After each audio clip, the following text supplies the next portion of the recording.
नमस्कार। आज हम डिस्कस करेंगे गिरिराज पत्रिका, जो कि हिमाचल प्रदेश की साप्ताहिक पत्रिका है। तो अगस्त महीने की गिरिराज पत्रिका हम डिस्कस करेंगे।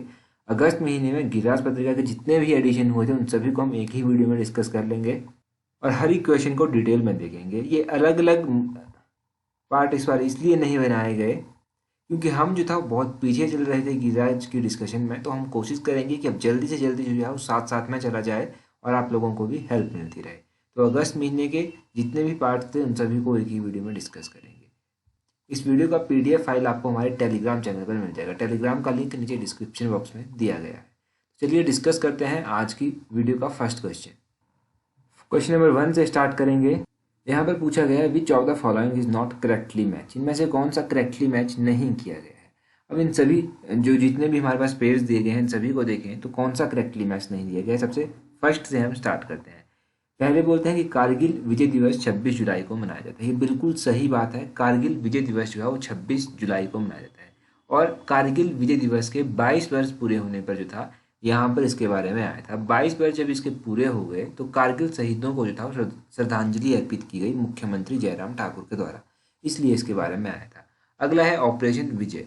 तो ऑपरेशन विजय चलाया गया था। ये देखो कारगिल में जब वॉर हुआ था उसी टाइम ये ऑपरेशन विजय चलाया गया था। तो ये भी 1999 में ही चलाया गया था क्योंकि कारगिल वॉर कब हुआ था, ये 1999 में ही हुआ था। तो ऑपरेशन विजय के बारे में भी जो था वो गिरिराज पत्रिका में दिया गया था कि ये कब चलाया गया था, 1999 को चलाया गया था। उसके बाद है ऑपरेशन स्माइलिंग बुद्धा और उसके बाद है संजय कुमार। तो ऑपरेशन स्माइलिंग बुद्धा तो गिरिराज पत्रिका में नहीं दिया गया था, परंतु ये काफ़ी इंपॉर्टेंट ऑपरेशन है। इसके बारे में देखो आपके बड़े एग्जाम जैसे एचएस एलाइड वगैरह हो गए ना, इन एग्जाम्स में बड़ी बार पूछा जाता है। ये जो ऑपरेशन स्माइलिंग बुद्धा है ना, ये चलाया गया था 1974 में। बिल्कुल सही बात है। और क्यों चलाया गया था ये ऑपरेशन? ये ऑपरेशन जो था, जो इंडिया का पहला सक्सेसफुल न्यूक्लियर बॉम्ब टेस्ट था ना, वो है इसका नाम। मतलब इंडिया ने क्या किया, 1974 में अपना पहला सक्सेसफुल न्यूक्लियर बॉम्ब टेस्ट जो था वो किया। अब इसको नाम दिया गया ऑपरेशन स्माइलिंग बुद्धा और ये एग्जैक्टली 18 मई 1974 को चलाया गया था। और अगर हम बात करें ऑप्शन डी की तो ये करेक्टली मैच नहीं है। ऑप्शन डी सही आंसर होगा। संजय कुमार जो है वो कांगड़ा से संबंध नहीं रखते हैं। अब संजय कुमार कांगड़ा से जब संबंध नहीं रखते हैं तो ये कहाँ से संबंध रखते हैं, इनके बारे में आपको पता होना चाहिए। ये डिस्ट्रिक्ट बिलासपुर से संबंध रखते हैं। यहाँ पर कांगड़ा के बजाय बिलासपुर होगा। अब ये संजय कुमार हैं कौन, इनके बारे में थोड़ा सा आपको नॉलेज होनी चाहिए। तो वैसे तो आपको पता ही होगा, ये भी ऑपरेशन विजय का एक पार्ट थे। ऑपरेशन विजय का ये पार्ट थे तो इनको परमवीर चक्र से भी जो है वो नवाजा जा चुका है। परमवीर चक्र से इनको नवाजा जा चुका है। ये सब आप याद रखिएगा इन सभी ऑप्शंस के बारे में। एग्जाम में कुछ भी क्वेश्चन अब पूछा जाए तो आपको डेफिनेटली जो है यहाँ से हेल्प मिलेगी। नेक्स्ट क्वेश्चन देखिए, यहाँ पर पूछा जाता है how much financial assistance is provided for the marriage of poor girl under मुख्यमंत्री कन्यादान योजना। ये जो मुख्यमंत्री कन्यादान योजना चलाई गई है, इस योजना के तहत जो है वो गरीब लड़कियों को विवाह के लिए कितनी वित्तीय सहायता दी जाती है। अब इस योजना के तहत जो है वो कितनी सहायता दी जाती है, ये देखो काफ़ी इंपॉर्टेंट क्वेश्चन है। 51,000 रुपया जो है वो लड़कियों को दिया जाता है। ऑप्शन बी इस क्वेश्चन का सही आंसर होगा। अब ये योजना जो है किसको राहत पहुंचाती है? ये योजना उन लड़कियों को राहत पहुंचाती है जिनके माता पिता की या तो मृत्यु हो चुकी है या फिर वो शारीरिक रूप से जो है या फिर मानसिक रूप से जो है वो असमर्थ है। वो लोग, उनकी तो आजीविका जो है वो टोटली इनबैलेंस हो चुकी है। तो इसीलिए जो है इन लोगों की शादी में इसीलिए जो है ये योजना चलाई गई ताकि लड़कियों को जो है यहाँ से सहायता मिल सके। इसमें कुछ टर्म एंड कंडीशन भी रखी गई है। इसमें एक तो ये रखा गया है कि वार्षिक आय जो है वो 35,000 रुपये से ज़्यादा नहीं होनी चाहिए, 35,000 रुपये से कम होनी चाहिए। उन्हीं को जो है यहाँ पर सहायता दी जाएगी। 51,000 और 35,000 से अधिक आय जो है नहीं होनी चाहिए। ये दो चीज़ें आप याद रखिए। आगे क्वेश्चन में देखिए क्या पूछा गया है। यहाँ पर पूछा गया है इन विच ईयर चंबा रुमाल was declared as a world heritage. तो जो चंबा रुमाल है इसको वर्ल्ड हेरिटेज की सूची में कब दर्ज किया गया था? अगर आप चंबा रुमाल की बात करेंगे कि इसको कब दर्ज किया गया था, तो इस क्वेश्चन को जो है वो एग्जाम में कई बार पूछा भी जा चुका है। ये अगर नहीं भी पूछा गया है तब भी एग्जाम में डेफिनेटली पूछा जाएगा। ऑप्शन सी इसका सही आंसर है 2008। 2008 में जो था वो यूनेस्को ने चंबा रुमाल को जो था वो विश्व धरोहर घोषित किया था। ये आप याद रखिए। अगर चंबा रुमाल के बारे में हम कुछ बात करें कि एग्जाम में और क्या पूछा जा सकता है, तो देखो चंबा के शासक हुआ करते थे गोपाल सिंह 1873 में। 1873 में जब ये गोपाल सिंह शासक हुआ करते थे ना चंबा के, तो इन्होंने क्या किया था, इन्होंने ये चंबा रुमाल जो था वो ब्रिटिश सरकार को भेंट किया था, और ब्रिटिश सरकार को उन्होंने भेंट किया था। अब चंबा रुमाल पर जो है वो कुरुक्षेत्र युद्ध के कुछ लघु चित्र बने हुए हैं। इसको जो है वो सुरक्षित रूप से रखा गया है विक्टोरिया एल्बर्ट संग्रहालय, जो कि लंदन में स्थित है। विक्टोरिया एल्बर्ट संग्रहालय लंदन में इसको सुरक्षित रखा गया है। अब इस रुमाल पे किस तरह के चित्र बनाए जाते हैं, देखो, एक तो आपको पता चला कि कुरुक्षेत्र के युद्ध के बनाए गए, रामायण हो गया, कृष्ण लीला हो गया, इस तरह की कढ़ाई जो है ना इसके ऊपर की जाती है। अब इसकी खासियत क्या है, इसकी खासियत ये है कि अगर आप नॉर्मल देखेंगे ना तो कढ़ाई जो होती है वो एक साइड से दिखाई देती है। जैसे मान लीजिए एक साइड पर कोई इंसान बना हुआ है, दूसरी साइड से वो इंसान नहीं दिखाई देगा, उसका कुछ और चेंज हो जाएगा, मतलब दूसरी साइड तो कढ़ाई नहीं होगी, परंतु इसमें यह है कि अगर एक साइड कोई इंसान बना हुआ है तो दूसरी साइड भी वो उसी तरह का इंसान जो है वैसे ही रूप में दिखाई देगा, मतलब दोनों साइड जो है ना वो सेम ही चीज़ दिखाई देगी आपको। तो ये इसकी स्पेशलिटी है। अगर आपने चंबा रुमाल देखा होगा या फिर नेट पे सर्च करके देखिएगा, इसकी कला जो है वो अपने आप में आपको अजीब लगेगी देखने में कि कितनी मेहनत जो है इसके लिए की जाती है। तो जो इम्पोर्टेंट क्वेश्चन थे, तो ये 1873 का, एक 2008 का, इन दोनों को आप याद रखिएगा। इन दोनों में से कुछ भी आपसे एग्जाम में पूछा जा सकता है। नेक्स्ट क्वेश्चन देखते हैं हमारे पास क्या है। आगे पूछते हैं, national handloom day every year observed on, प्रत्येक वर्ष जो था वो राष्ट्रीय हथकरघा दिवस कब मनाया जाता है। अब जिस आर्टिकल में ये राष्ट्रीय हथकरघा दिवस दिया गया था ना, उसी आर्टिकल में ये बात भी कही गई थी चंबा रुमाल की। अब बात करते हैं कि राष्ट्रीय हथकरघा दिवस जो है वो कब मनाया जाता है। तो ये मनाया जाता है प्रत्येक वर्ष 7 अगस्त को। ऑप्शन ए अगस्त 7 जो है वो सही आंसर है। अब हथकरघा के बारे में अगर हम बात करें कि ये कैसे मनाया जाता है, क्या है इसके बारे में, देखो, प्रधानमंत्री ने जो था, प्रधानमंत्री श्री नरेंद्र मोदी ने 2015 में जो था वो हथकरघा दिवस के रूप में जो था वो शुरुआत की थी। 2015 से ये मनाया जा रहा है।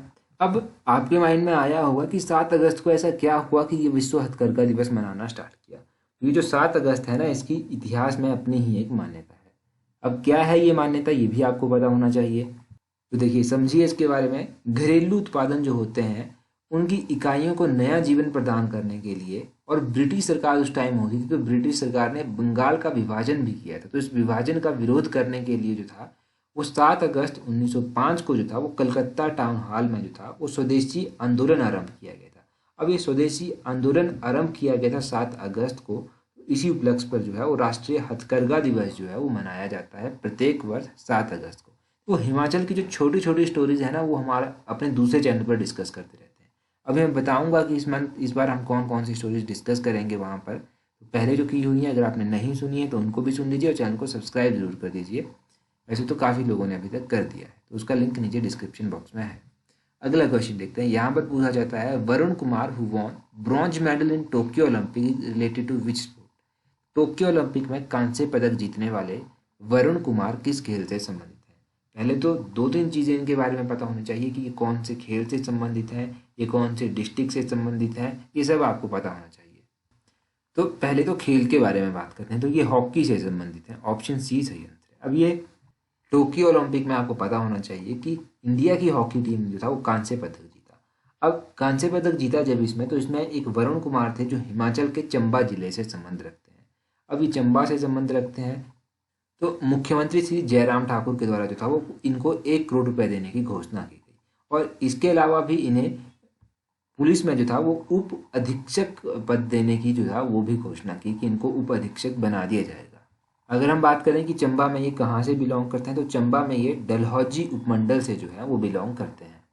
अब हिमाचल प्रदेश सरकार ने ना एक पॉलिसी बनाई है कि कौन सा पदक अगर कोई जीतेगा तो उसको कितने पैसे दिए जाएंगे। तो पहले तो कुछ और था, परंतु 2021 में जो था इसमें थोड़ा सा परिवर्तन किया गया। देखिए, अगर कोई स्वर्ण पदक जीतता है तो उसको 2 करोड़ रुपया दिया जाएगा। अगर कोई रजत पदक जीतता है तो उसको 1.20 करोड़ रुपया जो है वो दिया जाएगा। और अगर कोई कांस्य पदक विजेता है तो उसको 1 करोड़ रुपया जो है वो दिया जाएगा। इससे पहले जब लंदन ओलंपिक हुए थे ना 2012 में, तो लंदन ओलंपिक में विजय कुमार को जो था वो रजत पदक मिला था, तो उनको भी जो था वो 1 करोड़ रुपये का नगद पुरस्कार जो था वो दिया गया था। अब इनको भी 1 करोड़ रुपया दिया गया, इनको जॉब भी दी गई। चंबा के डलहौजी उपमंडल से ये संबंध रखते हैं, हॉकी गेम से संबंध रखते हैं, तो ये सब आपको इनके बारे में पता होना चाहिए।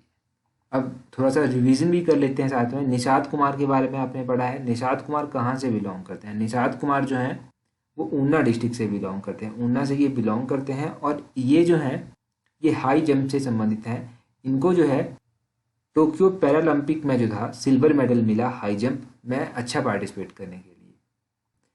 अगर एक और इम्पोर्टेंट प्लेयर की बात करें तो इनका नाम है पीयूष शर्मा। पीयूष शर्मा जो है वो पहले प्लेयर हैं हिमाचल के जिन्होंने जो था वो टेबल टेनिस में जो है ब्रॉन्ज मेडल जीता है। और इन्होंने जो है ये टेबल टेनिस इन्होंने प्ले किया था। इन्होंने ये टेबल टेनिस जो है ये व्हील चेयर के ऊपर जो था वो प्ले किया था और इनको जो है ब्रॉन्ज मेडल दिया गया है।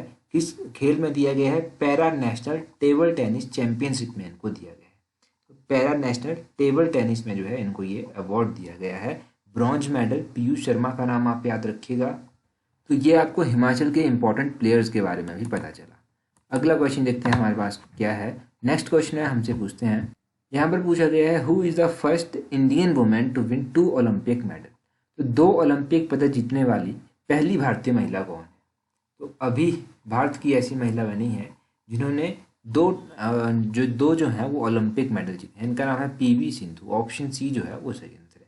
और पीवी सिंधु ने जो है वो 2 ओलंपिक मेडल जीते हैं। अब ये तो हिमाचल से संबंध नहीं रखती है, परंतु क्यों इनके बारे में आया था? क्योंकि ये पहली ऐसी महिला बनी है जिन्होंने 2 मेडल जीते हैं और मुख्यमंत्री जयराम ठाकुर ने इनको बधाई दी। तो पहले ही पेज में गिलास पत्रिका के ये आ गया था। तो ये आपके लिए इंपॉर्टेंट बन जाता है। करंट अफेयर के क्वेश्चंस में आपसे ये पूछा जा सकता है। इससे पहले पीवी सिंधु ने जो था वो जब रियो ओलंपिक 2016 में हुए थे तो इसमें इन्होंने जो था वो रजत पदक जीता था।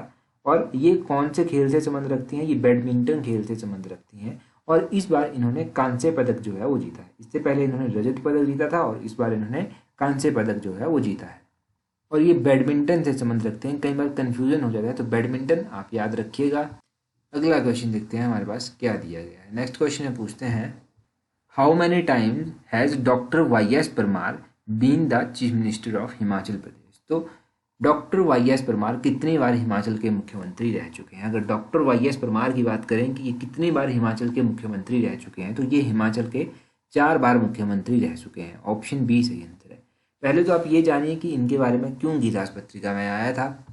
ये इनके बारे में गिलास पत्रिका में इसलिए आया था क्योंकि इनकी जो था वो 115वीं जयंती जो है वो मनाई गई। अब 115वीं जयंती जब मनाई गई तो ये क्वेश्चन तो गिलास पत्रिका में नहीं था, परंतु एग्जाम पॉइंट ऑफ व्यू से इंपॉर्टेंट है। अभी तक इस तरह का क्वेश्चन पूछा नहीं गया, आगे पूछने की संभावना नहीं है क्योंकि कुछ तो नया आएगा ना जीके में, तो कहाँ से आएगा? इसी तरह के क्वेश्चन निकल कर आएंगे।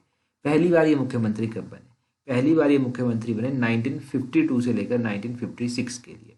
दूसरी बार मुख्यमंत्री बने 1963 से लेकर 1967 के बीच। तीसरी बार मुख्यमंत्री बने 1967 से लेकर 1972 तक। और चौथी बार मुख्यमंत्री बने 1972 से लेकर 1977 तक। अब ये कांग्रेस पार्टी से संबंध रखते थे। अगर कांग्रेस पार्टी से ये संबंध रखते थे तो इनका विधानसभा क्षेत्र कौन कौन सा था? जब 1952 से लेकर 56 के बीच ये पहली बार लड़े थे ना, तब ये पछाद सिरमौर में है, वहाँ से लड़े थे। और दूसरी बार जब 1963 से लेकर 1967 में जब ये बने थे, तब ये संगड़ाहा है एक सिरमौर में, संगड़ाहा कॉन्स्टिट्यूंसी से ये बने थे। उस टाइम होती होगी कॉन्स्टिट्यूंसी। और अब तीसरी बार जब ये बने थे तब कहाँ से बने थे? तब ये रेणुका जो कि सिरमौर में पड़ता है। तीसरी और चौथी बार ये रेणुका विधानसभा कॉन्स्टिट्यूंसी जो है वो मुख्यमंत्री बने या फिर विधायक चुनकर आए फिर मुख्यमंत्री बने। तो ये सब आप इनके बारे में याद रखिए। इनके बाद मुख्यमंत्री कौन बने थे? इनके बाद मुख्यमंत्री रामलाल ठाकुर बने थे 1977 में। ये जुब्बल कोटखाई से चुनकर आए थे। फिर सबसे अधिक बार मुख्यमंत्री कौन रह चुके हैं? वो आपको पता है कि वीरभद्र सिंह जो है वो सबसे अधिक बार मुख्यमंत्री रह चुके हैं। कितनी बार मुख्यमंत्री वीरभद्र रह चुके हैं ये जल्दी से कमेंट करके बता दीजिए।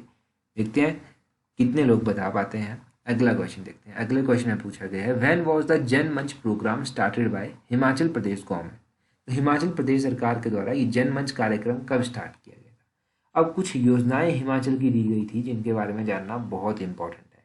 पहले तो ये जनमंच कार्यक्रम के बारे में जानिए कि कब ये लॉन्च किया गया था। तो ये कार्यक्रम 3 जून 2018 को जो था वो लॉन्च किया गया था। ऑप्शन ए इस क्वेश्चन का सही आंसर है।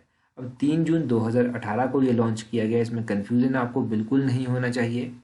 कई बार इस तरह की योजनाओं के बारे में ना मेंस में आपको हेल्प मिल जाती है। जब आप कोई भी एलाइड एचएस या फिर एनटी वगैरह का मेंस लिखेंगे कभी, तब उसमें आपको हेल्प मिल सकती है। ये कार्यक्रम इसलिए चलाया गया है ताकि लोगों की शिकायतों का निवारण किया जा सके इसीलिए 3 जून 2018 को जो था ये प्रोग्राम लॉन्च किया गया था। इसके अलावा हिमाचल प्रदेश सरकार के द्वारा जो है वो मुख्यमंत्री सेवा संकल्प हेल्पलाइन नंबर भी चलाया गया है। ये कितना है, ये 1100 है। 1100 ये मुख्यमंत्री सेवा संकल्प हेल्पलाइन नंबर है। 16 सितंबर 2019 से आरंभ इस हेल्पलाइन नंबर को संचालित करने के लिए जो है वो शिमला में कॉल सेंटर स्थापित किया गया है। वहाँ से ही शिकायतों का निवारण जो है वो किया जाता है। अब इसका आपको पता चल गया कब ये आरंभ किया, 16 सितंबर 2019। दूसरा आपको पता चल गया 3 जून 2018। इसके अलावा माई गॉव वेब पोर्टल भी है। माई गॉव पोर्टल क्या है, देखो इस पोर्टल के माध्यम से जो है वो सरकार जो है वो प्रशासन में जन भागीदारी को बढ़ावा देने की कोशिश कर रही है। मतलब जो भी सरकार की आम योजनाएं हैं या फिर आम योजनाएं हो सकती हैं उसके बारे में आम आदमी जो है इस पोर्टल के माध्यम से जो है अपनी राय दे सकता है। तो ये माई गॉव वेब पोर्टल जो है वो चलाया गया है। अब एक और पोर्टल चलाया गया है, ये पोर्टल है हिम प्रगति पोर्टल। अब हिम प्रगति पोर्टल क्या है और क्यों चलाया गया है, ये पोर्टल जो है हिमाचल प्रदेश सरकार के द्वारा चलाया गया है ताकि हिमाचल प्रदेश की जितनी भी महत्वपूर्ण योजनाएं चल रही हैं उन योजनाओं पर जो है वो ऑनलाइन निगरानी की जा सके।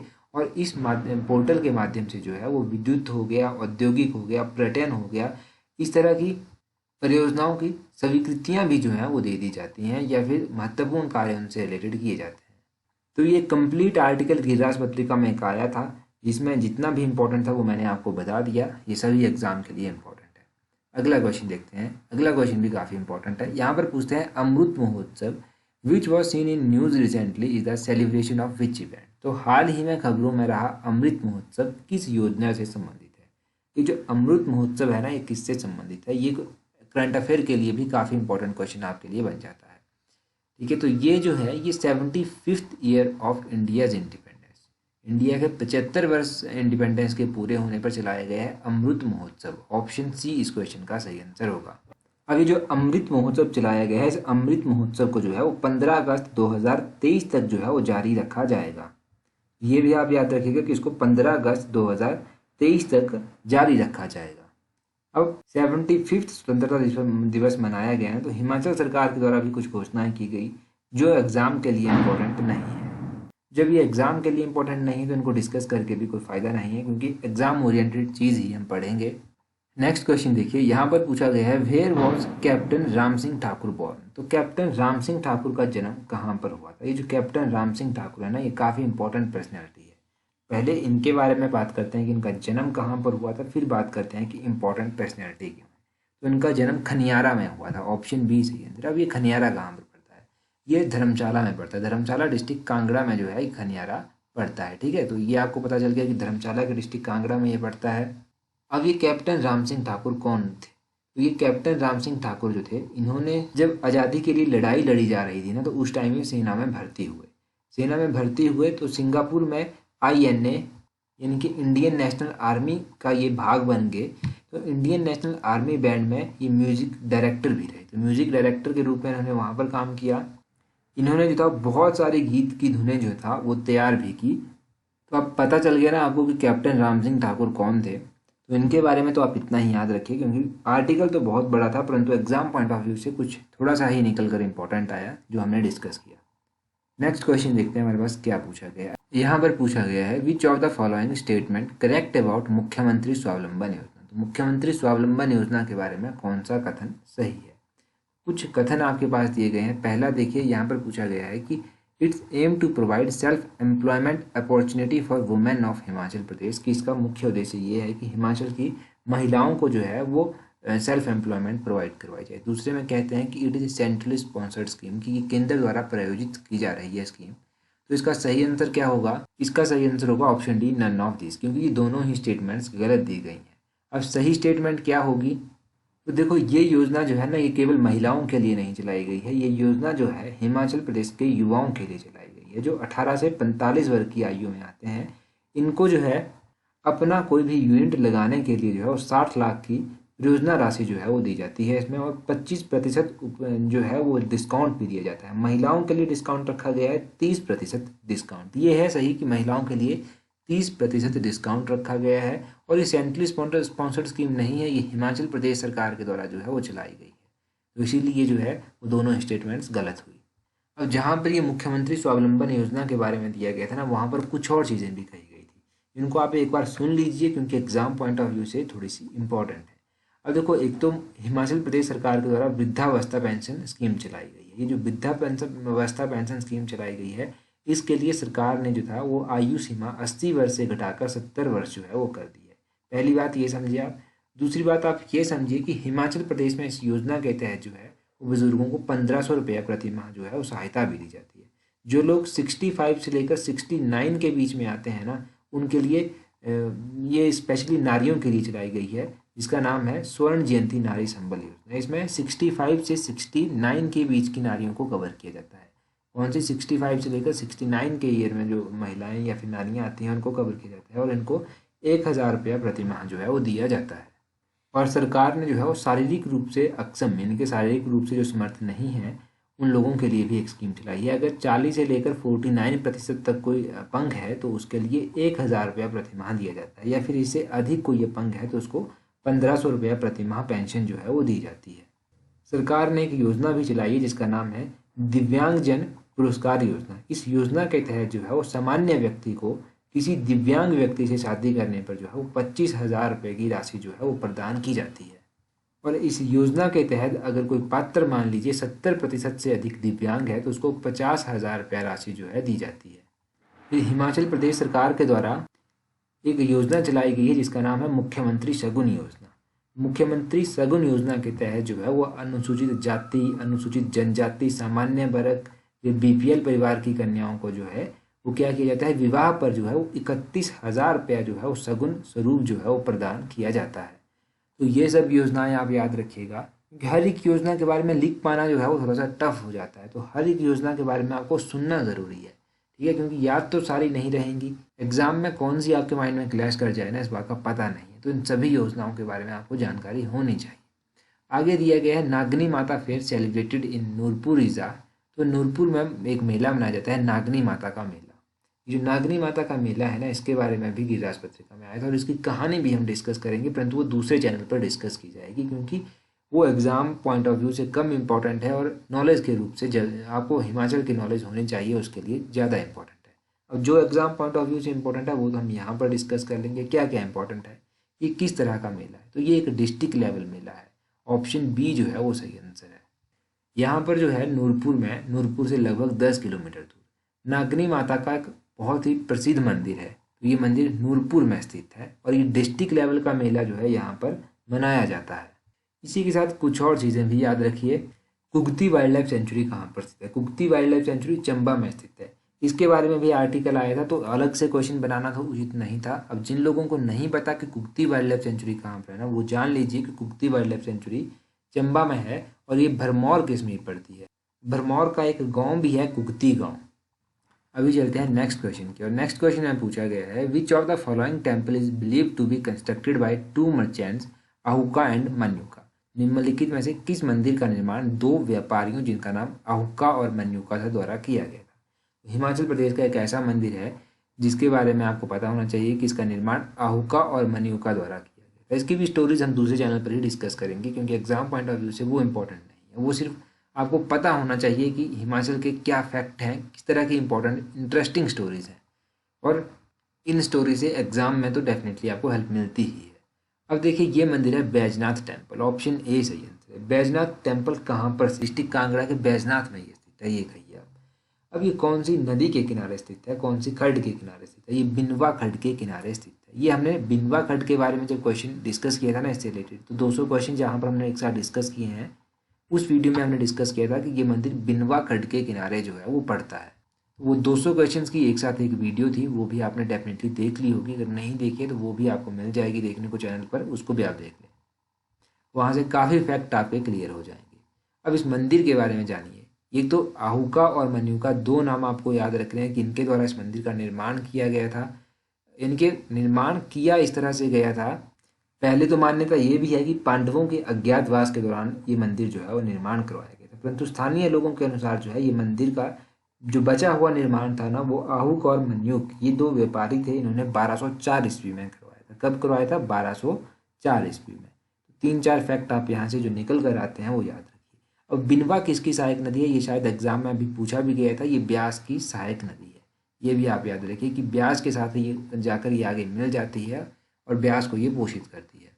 अगला देखिए क्वेश्चन क्या है, यहाँ पर पूछा गया है the time taken to play the national anthem is, ये भी गिरिराज पत्रिका में आया था। ठीक है, तो कितना टाइम लगता है नेशनल एंथम को प्ले करने के लिए, तो नेशनल एंथम जो राष्ट्रीय गान है उसको बजाने के लिए जो है वो 52 सेकंड लगते हैं। कितना, ऑप्शन ए जो है वो सही आंसर है, 52 सेकंड राष्ट्रीय गान को बजाने के लिए लगते हैं। HPSSC के हमीरपुर के जो एग्जाम होते हैं ना उनमें इस तरह के क्वेश्चन पूछ लिए जाते हैं। अब ये तो आपको पता चलेगा कि नेशनल एंथम को बजाने में कितना टाइम लगता है। हमारा राष्ट्रीय गान कौन सा है, राष्ट्रीय गान है जन गण मन जो है हमारा राष्ट्रीय गान है। इसकी रचना किसके द्वारा की गई थी, इसकी रचना जो था वो गुरुदेव रविंद्रनाथ टैगोर के द्वारा की गई थी। अब थोड़ा सा एग्जाम पॉइंट ऑफ व्यू से इंपॉर्टेंट चीजें जान लेते हैं।